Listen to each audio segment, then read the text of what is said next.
It's a sad news. Amazon layoffs how will impact Indian techies. So రీసెంట్గా Amazon నుంచి there is a news is coming floating around.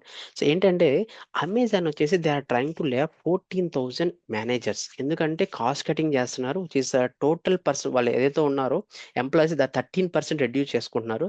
ఎందుకంటే cost cutting and artificial intelligence మీద కొద్దిగా adoption, adoption వల్ల ఈ యొక్క manager ఏదైతే managers jobs ఉన్నాయో అవి మొత్తం పోయే ఛాన్సెస్ అనేవి ఉంటున్నాయి అని చెప్పేసి చెప్తున్నారు.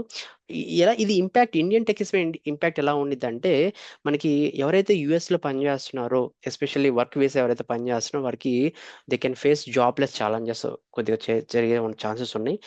ఇంక్లూడింగ్ వీసా ఇష్యూస్ కానీ లేదా కెరియర్ అన్సర్టనిటీ కూడా జరిగే ఛాన్సెస్ ఉన్నాయి. సో దీన్ని ఎలా ఓవర్కమ్ చేయొచ్చు అంటే, the tech industries evolving rapidly with artificial intelligence. మనకి ఆర్టిఫిషియల్ ఇంటెలిజెన్స్ కానీ, మెషిన్ లెర్నింగ్ కానీ, లేదా సైబర్ సెక్యూరిటీ కానీ, క్లౌడ్ అడాప్షన్స్ కానీ, ఇలా చాలా కొత్త టెక్నాలజీస్ అనేవి ఇప్పుడు ప్రజెంట్ మార్కెట్లోకి ఫ్లోటింగ్ అవుతున్నాయి. సో మీరు కంపల్సరీగా అప్ స్కిల్ అవ్వాలి. అప్ స్కిల్ అయితేనే ఇప్పుడు మీకు ఈ నెక్స్ట్ జనరేషన్ కానీ నెక్స్ట్ కపుల్ ఆఫ్ ఇయర్స్కి మనకి సస్టైన్ అవ్వే ఛాన్సెస్ ఉంటాయి.